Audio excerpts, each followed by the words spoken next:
સમાચારો જોઈએ વિસ્તારથી અને સૌથી પહેલા વાત કરવી છે લોકોના હૃદય ચીરનારી, લોકોને મોતને ઘાટ ઉતારનારી ખ્યાતિ હોસ્પિટલ અને એના લોકોના જીવ લેતા મોતના સોદાગર, જીવના સોદાગર સંચાલકોની. કાર્તિક પટેલ વિદેશમાં જલસા કરી રહ્યો છે. રેડ કોર્નર નોટિસ છે, એક પછી એક ઠેકાણા બદલી રહ્યો છે, પણ જે એફિડેવિટ સામે આવી છે એમાં ચોંકાવનારો ખુલાસો થયો છે. આ પહેલા ચોંકાવનારા ખુલાસા એ થયા હતા કે ચિરાગ રાજપૂત હોય કે પછી કાર્તિક પટેલ હોય એ જ દબાણ કરતા હતા ડોક્ટરોને વધુ ને વધુ લોકોના હૃદય ચીરવાના, અને હવે હોસ્પિટલમાં એની ભાગીદારીનો ચોંકાવનારો ખુલાસો થયો છે. એક કાચો ચિટ્ટો ખોલીએ જિગ્નેશ પાસેથી. જિગ્નેશ, અનુપુર, વાત કરવામાં આવે તો ખ્યાતિકાંડ જ્યારથી શરૂ થયો ત્યારથી લઈને અત્યાર સુધીમાં રોજ નવા ખુલાસા થયા છે, રોજ નવી હકીકત સામે આવી છે, એકબીજા પર દોષારોપણ પણ સામે આવે છે.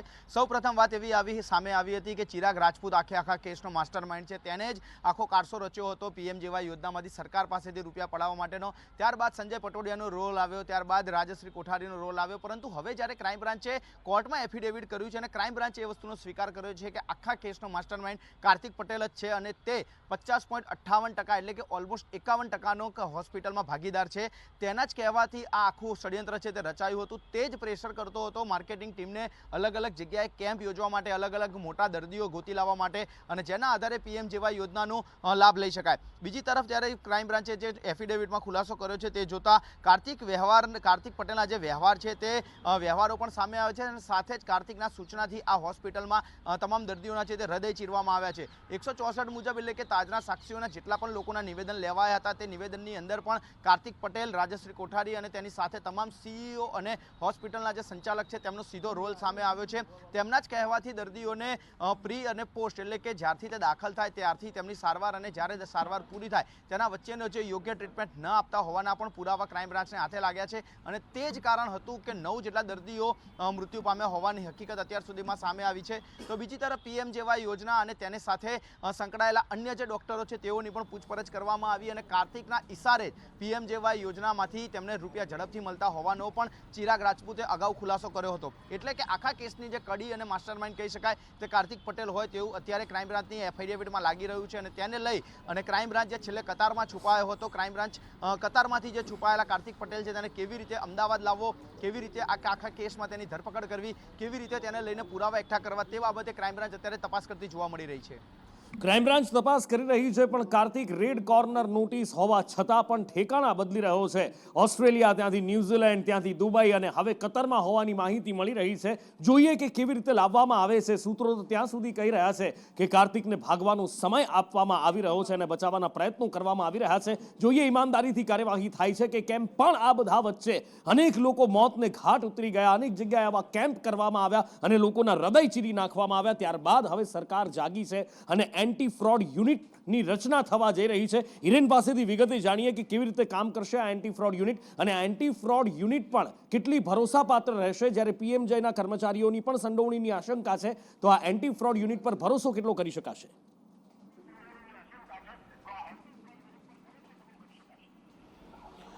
જો અગાઉથી જ રાજ્ય કક્ષાએ આ એન્ટી ફ્રોડ યુનિટ એટલે કે સાફુ જે છે તે કાર્યરત છે, અને એ અત્યાર સુધી અલગ અલગ જે કામ કર્યા છે એના આધારે કેટલી હોસ્પિટલોને સસ્પેન્ડ પણ કરવામાં આવી હતી.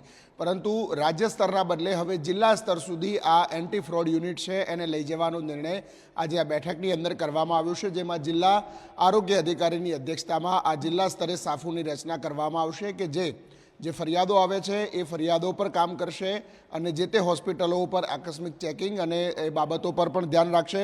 આ સિવાય ક્લિનિકલ એસ્ટાબ્લિશમેન્ટ એક્ટ જે અમલીકરણ થઈ રહ્યું છે એમાં ફરજિયાતપણે એનું રજિસ્ટ્રેશન કરવું એ પ્રકારની જોગવાઈ પણ એની અંદર કરવામાં આવી છે. સાથે પીએમજેવાય અંતર્ગત જે એન્જિયોપ્લાસ્ટી અને એન્જિયોગ્રાફી થાય છે એના રિપોર્ટની સાથે ફરજિયાતપણે સીડી છે તે દર્દીના પરિવારજનોને પણ આપવાની રહેશે, સાથે ઓનલાઈન સોફ્ટવેરના પણ આપવાની રહેશે અને અપલોડ કરવાની રહેશે. એ પ્રકારની જોગવાઈ આ નવી એસઓપીની અંદર કરવામાં આવી છે. હજુ વિસ્તૃત એસઓપી છે તે રાજ્યનું આરોગ્ય વિભાગ આગામી સમયમાં બહાર પાડશે, પરંતુ અત્યારે પ્રાઇમરી દ્રષ્ટિએ આ એક બાદ એક નિયમો છે તેનો અમલ કરાઈ રહ્યો છે. એટલે હવે જોઈએ કે આગળના સમયમાં કેવી રીતે એનો અમલ થશે, કેવી રીતે આ ગોરખ ધંધો, આ કાળો ધંધો છે એને બંધ કરવામાં આવશે. સરકારી યોજના જે ગરીબોના લાભ માટેની છે એનો આ હોસ્પિટલના સંચાલકો લાભ લઈ લે છે. ગઈકાલે જ એક મોટો ખુલાસો થયો હતો કે 40 કરોડમાં હોસ્પિટલ બની હતી ને 4 વર્ષની અંદર આ 40 કરોડ વસૂલી લેવાનો એક પ્લાન પણ બનાવવામાં આવ્યો હતો. હવે જોવાનું એ છે કે કેવી રીતે આ એન્ટી ફ્રોડ યુનિટ છે એ આ બધા જ ઉપર નકેલ કસી શકે છે, લગામ કસી શકે છે. પણ આ બધા વચ્ચે ખ્યાતિકાંડની અંદર માત્ર 2 મોટા માથાને પોલીસ ઝડપી શકી છે, અથવા તો કહો કે સંજય પટોળિયા માટે તો એ વસ્તુ ચર્ચાઈ રહી છે કે કદાચ એણે સરેન્ડર પણ કર્યું હોય એવી પ્રબળ શક્યતાઓ છે. પણ અત્યારે ક્રાઇમ બ્રાન્ચની હિરાસતમાં છે. ક્રાઇમ બ્રાન્ચની હિરાસતમાં જ્યારે સંદેશ ન્યૂઝ દ્વારા એને સવાલ પૂછવાનો પ્રયત્ન કરવામાં આવ્યો તો સંજય પટોળિયાએ મૌન ધારણ કર્યું અને ત્યાંથી ભાગી નીકળ્યો હતો. કાર્તિક પટેલ તમને પ્રેશર કરતો હતો? સંજયભાઈ તમને પૂછું છું, કાર્તિક પટેલ તમને પ્રેશર કરતો હતો? સંજયભાઈ તમને પૂછું છું.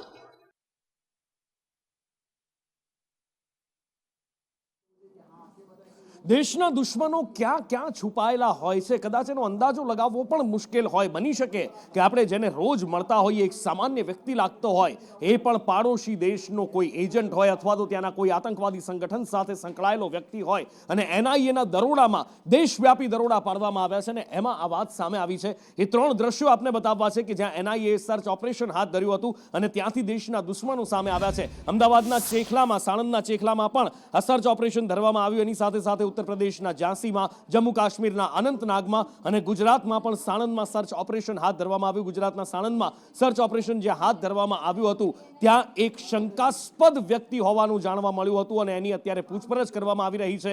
કેટલાક એ વિવાદાસ્પદ ડોક્યુમેન્ટ્સ પણ એની પાસેથી મળ્યા છે. જૈશ સાથે સંકળાયેલો હોવાની પણ આશંકા વ્યક્ત કરવામાં આવી છે અને તેના જ કારણે આ સર્ચ ઓપરેશન હાથ ધરવામાં આવ્યું હતું. ગ્રામ્ય પોલીસ દ્વારા ગઈકાલે મોડી રાત્રે સાણંદના ચીખલા ખાતે આવેલું આ જે મદ્રેસા છે ત્યાં રેડ છે તે કરવામાં આવી હતી. આદિલ વેપારી નામનો એક જે યુવક છે કે જે મૂળ વિરમગામનો રહેવાસી છે અને તે અહીં ભણાવતો હતો. થોડા સમય પહેલાં જૈશે મોહમ્મદ સાથે સંકળાયેલા આતંકીની ધરપકડ કરી હતી ને તેમાં આ જે આદિલ છે તેનું કનેક્શન સામે આવ્યું હતું. જે બાદ આ એનઆઈએ દ્વારા કાર્યવાહી જે છે તે કરવામાં આવી હતી. હાલ પોલીસ દ્વારા અહીં ચુસ્ત બંદોબસ્ત છે ગઈકાલે કેટલાક દસ્તાવેજો જે છે તે અહીંથી કબજે કરવામાં આવ્યા છે. એનઆઈને શંકા છે કે આ આદિલ સાથે અન્ય કેટલાક યુવકો છે તે પણ સંકળાયેલા હોઈ શકે છે અને તેના આધારે આ કાર્યવાહી જે છે તે કરવામાં આવી હતી. હાલ તેની અટકાયત કરી અને તે પર કામગીરી છે તે કરવામાં આવી હતી. એનઆઈએ દ્વારા ગઈકાલે અહીં રેડ કરવામાં આવી હતી ત્યારે ગ્રામ્ય પોલીસે તેને સાથે રાખવામાં આવી હતી અને હાલ આ અંગે વધુ કેટલીક માહિતી એકત્ર કરવાનો પ્રયત્ન એજન્સીઓ દ્વારા કરવામાં આવી રહ્યો છે. કેમેરામેન કુંતલ મહેતા સાથે કશ્યપ જોશી, સંદેશ ન્યૂઝ, ચેખલા. 6000 કરોડની એ પોન્જી સ્કીમ જેમાં એક પછી એક લોકોને ફસાવવામાં આવ્યા, એક પછી એક એના કૌભાંડના તાર ખુલી રહ્યા છે. ભૂપેન્દ્ર ઝાલાના એક પછી એક કાળા કારનામા સામે આવી રહ્યા છે. શિક્ષકોને ફસાવ્યા હોવાનો એક મોટો ચોંકાવનારો ઘટસ્ફોટ થયો હતો અને એના પછી હવે જે ચોંકાવનારા ઘટસ્ફોટ થઈ રહ્યા છે એ ખરેખર હચમચાવી મૂકે એવા છે. કારણ કે 30 થી 35 કરોડની સંપત્તિ વસાવી લીધી છે માત્ર પાછલા 2 વર્ષની અંદર ભૂપેન્દ્ર ઝાલાએ. એની સાથે સાથે આદિજાતિના વિદ્યાર્થીઓની ફીસ, એમની સ્કોલરશીપ પણ નથી છોડી. કૃષ્ણા પાસેથી વિગતે જાણીએ. જી બિલકુલ નુપુર, 6000 કરોડનું આ કૌભાંડી આ મહાઠગ 29 વર્ષની ઉંમરમાં જે કરોડોપતિ બની ગયો હતો અને એનું કામ એક જ હતું કે કૌભાંડ કરીને કઈ રીતે રૂપિયા બનાવવા અને રૂપિયા ખંખેરવા. લોકો રોકાણકારો હજુ એટલા સામે નથી આવ્યા પરંતુ એના એક બાદ એક કાળા ચિઠ્ઠા ખુલી રહ્યા છે અને એ ખબર પડી છે કે 30 થી 35 કરોડ રૂપિયા એણે માત્ર છેલ્લા 2 વર્ષમાં જ કમાઈ લીધા હતા. અને સરકારે જે એફિડેવિટ ગ્રામ્ય કોર્ટમાં રજૂ કર્યું છે એમાં સામે આવ્યું છે કે 305 કરોડના નાણાકીય વ્યવહારો મળી આવ્યા છે. હજુ પણ આ જેમ જેમ તપાસ કરવામાં આવશે, જેમ જેમ દસ્તાવેજો ચકાસવામાં આવશે, નાણાકીય વ્યવહારોની ચકાસણી કરાશે એટલે ખબર પડશે કે આ 6000 કરોડનું કૌભાંડ એ ખરેખર 6000નું છે કે એના કરતાં પણ મોટું છે. પરંતુ એટલું જ નહીં, આણે કેવી રીતે એક જે શરૂઆત કરી હતી પરંતુ એણે પોતાના કૌભાંડના દરેક દિશામાં ફેલાવ્યા હતા અને ગ્રોમોર નામની ઇન્સ્ટિટ્યૂટ એણે ચાલુ કરી હતી અને આદિજાતિ વિદ્યાર્થીઓ જે હતા એમને સ્કોલરશિપ મળે, એમને જે ગ્રાન્ટ આપવામાં આવે સરકાર દ્વારા, દર એક વિદ્યાર્થી પાછળ 60 થી 65,000ની ગ્રાન્ટ એ સરકાર દ્વારા આપવામાં આવે છે. ગ્રાન્ટ પણ સીધી બીઝેડના અકાઉન્ટમાં જમા કરવામાં આવતી હતી એટલે આદિજાતિ વિદ્યાર્થીઓને અપાતી સ્કોલરશિપ એની ગ્રાન્ટ પણ આ બીઝેડ ચાઉ કરી જતો હતો. એ સામે આવ્યું છે. 70 વિદ્યાર્થીઓના 80 લાખ કરતાં પણ વધારે રકમ એણે ચાઉ કરી લીધી હતી. ડિજિટલ અરેસ્ટનો એક મોટો પર્દાફાશ થયો અને એ બાબતે સાયબર ક્રાઇમ એક પ્રેસ કોન્ફરન્સ કરી રહ્યું છે, સીધા જ પ્રેસ કોન્ફરન્સમાં જઈએ. જે બીજી વસ્તુ છે કે એ લોકો કોલ કઈ રીતે કરે છે, તો કોલ મોસ્ટલી એના VoIP એટલે વોઇસ ઓવર ઇન્ટરનેટ પ્રોટોકોલ, કાં તો વોટ્સએપ કોલ હોય, કાં પછી સ્કાઇપના માધ્યમથી કોલ હોય, કાં પછી બીજા કોઈ ઇન્ટરનેટ કોલ, ટેલિગ્રામ માધ્યમના કોલ હોય છે. આવી રીતે કેસમાં પકડાયા છે, એ કેસ કયો હતો, કેવી રીતે એ લોકો માંગ્યા અને શાના માટે માંગતા હતા, કેટલા રૂપિયા માંગેલા? આ જે કેસ હતા એ જે ડિજિટલ અરેસ્ટનો જ કેસ છે, જેમાં ફરિયાદીને એ જણાવવામાં આવ્યું કે તમારું જે પાર્સલ આવ્યું છે, આ પાર્સલમાં ડ્રગ્સ મૂકેલો છે અને અમે ફેડેક્સ કંપનીથી બોલીએ છીએ, એટલે તમારી જે પાર્સલની રિપોર્ટિંગ છે અમે પોલીસ પાસે કરી દીધી છે અને તમે હવે પોલીસ અધિકારી અરેસ્ટ કરવા આવી રહ્યા છે.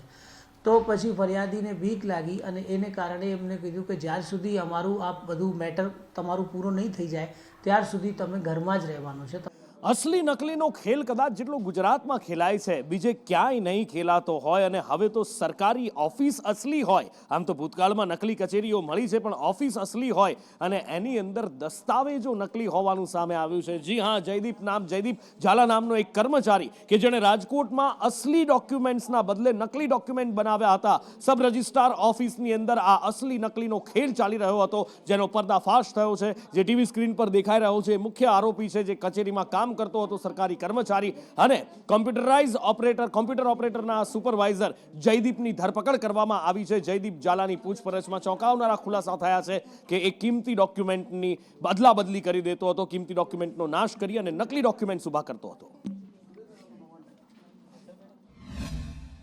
જેમાં હકીકત એવી હતી કે હર્ષ સોની નામના એક કમ્પ્યુટર ઓપરેટરે કિશન ચાવડા નામના વકીલ અને જયદીપ ઝાલા જે કે કમ્પ્યુટર ઓપરેટર્સના સુપરવાઇઝર હતા, એમના સાથે મળીને સબ રજિસ્ટ્રાર કચેરીમાં ઉપલબ્ધ જે જૂના મિલકત સંબંધી દસ્તાવેજ હતા એમની સ્કેન્ડ રેકોર્ડની કોપી સાથે ચેડા કરી અને સાથે ફિઝિકલ રેકોર્ડનો નાશ કરી એમની જગ્યાએ પોતાએ ખોટા ઊભા કરેલા દસ્તાવેજનો અપલોડ કરી એમને નવા દસ્તાવેજ ઊભા કરી આર્થિક ફાયદો મેળવેલ હતો. અને હાલ સુધી જયદીપ ઝાલા નામના જે કમ્પ્યુટર ઓપરેટરના સુપરવાઇઝર હતા એમની અટકાયત કરવામાં આવી છે અને હર્ષ સોની અને કિશન ચાવડાને ધરપકડ કરવા માટે પોલીસે તજવીજ કરી છે. રાજકોટમાં સેન્ટ્રલ જીએસટી એટલે કે CGSTની ટીમો ત્રાટકી છે અને ફફડાટ ફેલાયો છે. કેટલાક ગ્રુપ્સ ઉપર દરોડા પાડવામાં આવ્યા છે. ક્યાં દરોડા પાડવામાં આવ્યા છે અને તેમાં શું સામે આવ્યું છે, મયુર પાસેથી જાણીએ. મયુર.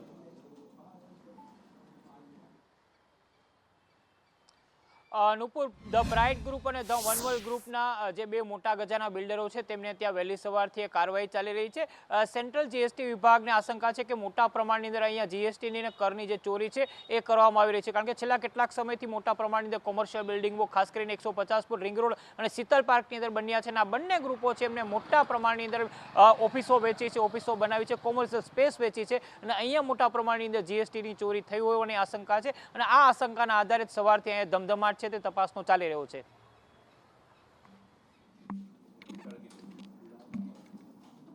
અને હવે વાત કરવી છે સત્તાધાર વિવાદની. એક પછી એક ધાર્મિક સ્થળોના વિવાદ સામે આવી રહ્યા છે. શું આ સત્તાનો અખાડો છે?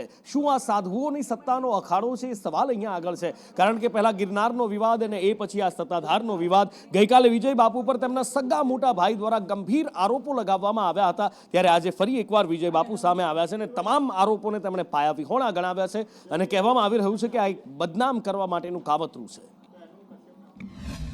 સત્તાધારમાં આવતું દાન, સત્તાધારની 1200 વીઘા જમીનની આવક, 60 દુકાનોનું ભાડું તેમજ રોજનું 30,000નું દૂધ વેચાય છે. ટૂંકમાં કરોડો રૂપિયાની જે આવક છે એ ગીતાબેન હડપ કરી જાય છે. એ રોકવા માટે સાધુ સમાજ, અમારા સમાજના અગ્રણીઓ અને આપાગીગની જગ્યાના સેવકોએ અમને વારંવાર રજૂઆત કરી કે ભાઈ તમે સરકારમાં રજૂઆત કરો, સાધુ સમાજને રજૂઆત કરો. ઇસ્યુમાં તો ઊભો કરવામાં આવેલી એક પેટર્ન છે અને ચોક્કસ માણસો એની પાછળ છે. જે પૂર્વાશ્રમના ભાઈ નીતિનભાઈ નાગજીભાઈ ચાવડા જે એનું મંતવ્ય રજૂ કરે છે, જે આક્ષેપો મૂકે છે, અમારી સંસ્થા 250 વર્ષની છે અને જે પૂર્વાશ્રમના સંબંધોને લઈને આજે એ પ્રલોભનથી કે કાંઈ એનું પોતાનું વર્ચસ્વ ઊભું કરવા માટે અથવા તો કોઈના વિચારોમાં આવી અથવા તો એને કાંઈક પીડા હશે, કાંઈક પણ પ્રકારની, એ સમય આવતા હજી એનો જવાબ દેશો. વાત મુદ્દાની એ છે કે આમાં એક સારી તપાસ સમિતિની અને હવે વાત કરવી છે સુરતના હીરા ઉદ્યોગની. કેવી શાન હતી આ હીરા ઉદ્યોગની. દેશભરમાં નહીં પણ દુનિયાભરમાં સુરતનો ડંકો વાગતો હતો. અને એમાં પણ જ્યારે દીકરા દીકરીઓના સગપણ કરવાના આવે ને કહેવામાં આવે કે ખાલી દીકરો હીરામાં છે અને એના સગપણ થઈ જતા, પણ એ જ હીરા ઉદ્યોગની એવી માઠી બેઠી છે. યુદ્ધના વાદળો હીરા ઉદ્યોગ પર એવા ઘેરાયા છે કે આજે હીરાના જે વર્કરો છે, રત્ન કલાકારો છે, એમને 2 ટંકના જમવાના પણ ફાંફા પડી રહ્યા છે. ડાયમંડ વર્કર છે, રત્ન કલાકારો છે, એ આત્મહત્યા કરવા અથવા તો પછી મજૂરી કામ કરવા તરફ વળી રહ્યા છે. અને કદાચ કફોડી શબ્દ પણ નાનો લાગે એટલી બદતર હાલત તેમની થઈ ચૂકી છે. ત્યારે એક આવેદન લઈ, એક અરજી લઈ, એક યાતના લઈ અને તેઓ સરકાર પાસે પહોંચ્યા હતા કે આ હીરા ઉદ્યોગમાં ભારે નુકસાન થઈ રહ્યું છે. રત્ન કલાકારો માટે કંઈક કરવામાં આવે, રત્ન કલાકારોની સામું જોવામાં આવે, એમના ભાંગ્યાના ભેરું થવામાં આવે અને એમના માટે કોઈ યોજના લાવવામાં આવે. હીરા ઉદ્યોગમાં 2 વર્ષથી આ ભયંકર મંદીનો સામનો રત્ન કલાકારો કરી રહ્યા છે. લાખો રત્ન કલાકારોની રોજગારીની ઉપર સંકટ આવી બન્યું છે. સરકારને અસંખ્ય વાર રજૂઆત કર્યા પણ સરકાર માનતી નથી. ત્યારે આજે ગાંધીનગર ખાતે ગુજરાતના મુખ્યમંત્રી શ્રીનો રૂબરૂ મળવાનો સમય માગવામાં આવ્યો છે. શ્રમ અને રોજગાર મંત્રી પાસે રજૂઆત કરી છે કે હીરા ઉદ્યોગની અંદર ગુજરાતમાં જેટલી પણ કંપનીઓ છે એનો સર્વે કરવામાં આવે, કેટલા રત્ન કલાકારો બેરોજગાર છે એનો સર્વે કરવામાં આવે અને કેટલી કંપનીઓ નાના મોટી બંધ છે એનો પણ સર્વે કરવામાં આવે. ગુજરાતના શિક્ષણ મંત્રીને પણ એક રજૂઆત કરી છે કે હીરા ઉદ્યોગમાં કામ કરતા રત્ન કલાકારોના બાળકો જે પ્રાઇવેટ સ્કૂલોમાં ભણે છે એમની શિક્ષણની ફી જે છે એ માફી કરવામાં આવે.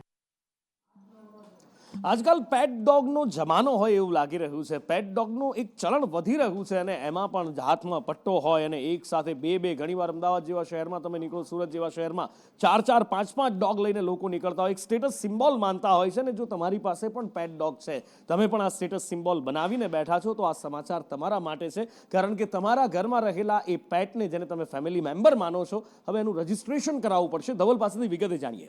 જી નુપુર, આ રજીસ્ટ્રેશનની વાત એટલા માટે આવી ગઈ છે કે રાજ્યમાં કેટલા બધી જગ્યાઓથી, કેટલા બધા શહેરમાંથી કૂતરાના ઉપાડા હોવાના સમાચાર આવી રહ્યા છે. કે એટલા માટે કે સામાન્ય લોકોને પણ કરડી રહ્યા છે. જો આપણું પાલતું કૂતરો છે કે આપણો પાલતું શ્વાન છે તો એને આપણે સાચવીને રાખવો જોઈએ. એ જે ડ્યુટી લોકો નથી નિભાવી રહ્યા, બીજા પર એટેક કરી રહ્યા છે, બાળકો પર પણ એટેક કરવાના ઘણા બધા કિસ્સા આવ્યા છે. ત્યારે અમદાવાદ મ્યુનિસિપલ કોર્પોરેશને એક નિર્ણય લીધો છે કે 1 જાન્યુઆરી 2025થી એટલે કે નવા વર્ષની શરૂઆત થતાં જ આવનાર 90 દિવસમાં એટલે 3 જ મહિનાની અંદર જો તમારી ઘરે પાલતુ કૂતરો છે તો તમે આ સમાચાર સાંભળી લેજો કે તમારે રજીસ્ટ્રેશન કરાવવું પડશે. એના પર એક રખડતા ઢોરની જેમ જે રજીસ્ટ્રેશન થયું છે એમ RFID પણ લાગશે અને એના વેક્સિનેશનથી લઈને એના ફૂડ સુધીની તમામ વસ્તુની કોર્પોરેશન કોઈ પણ સમયે ગમે ત્યારે તપાસ પણ કરી શકે છે. જી, અને આગળ વાત કરવી છે રોડ સેફટીની. કારણ કે રોડ સેફટી કેટલી જરૂરી છે આપણે સૌ જાણીએ છીએ. માણસના જીવની આ વાત છે અને જીવની કિંમત સૌથી વધારે હોય છે. સરકાર દ્વારા એક લક્ષ્ય મૂકવામાં આવ્યું હતું કે વર્ષ 2024માં 50% એક્સિડન્ટ ઓછા કરી દેવા, પણ દુર્ભાગ્યવશ એ થવાના બદલે એ એક્સિડન્ટ્સ વધી રહ્યા છે. અને આ વાતનો એકરાર ખુદ મંત્રી નીતિન ગડકરી દ્વારા કરવામાં આવ્યો છે. કેન્દ્રીય પરિવહન મંત્રી નીતિન ગડકરીએ ભારે હૈયે, આક્રોશ સાથે અને દુઃખ સાથે કહ્યું છે કે અકસ્માત अटकी શકે એમ નથી. मुझे दिक्कत यह है कि रोड पर ट्रक खड़ा करते हैं हमारे NHAI के ऊपर. मैं बोलता हूँ उसके ऊपर कार्रवाई करो. तो कार्रवाई करने का अधिकार लॉ एंड ऑर्डर राज्य सरकार का होता है. अभी हमने इससे तंग आकर एक नया टेक्नोलॉजी करके नियम लगाया कि अब ऑटोमेटिक एक्सल जो है उसमें वेट मैनेजमेंट सिस्टम हमने तैयार किया है और ट्रक के ऊपर लिख के आएगा कि वजन कितना डाला हुआ है, ताकि आप इतने लोगों पर, मैं बोल नहीं सकता आपको इसमें क्या क्या होता है. तो इसलिए मुझे लगता है कि ये भी होगा. और जोराट झांझी ये आपका विषय है. मैं भी इसकी 10-12 मीटिंगें ले चुका हूँ. चीफ मिनिस्टर भी परसों आए, वो भी कह रहे थे अब लगभग फरवरी 2025 तक ये काम पूरा होगा. વર્ષોથી દેશમાં એક ચર્ચા ચાલી રહી છે, એક રાષ્ટ્ર એક ચૂંટણી, 1 નેશન 1 ઇલેક્શન. આ સપનું પૂરું થશે ક્યારે એ ખબર નથી, પણ હા, એના માટેની પહેલ શરૂ થઈ ગઈ છે. અજય પાસેથી વિગતે જાણીએ. અજય.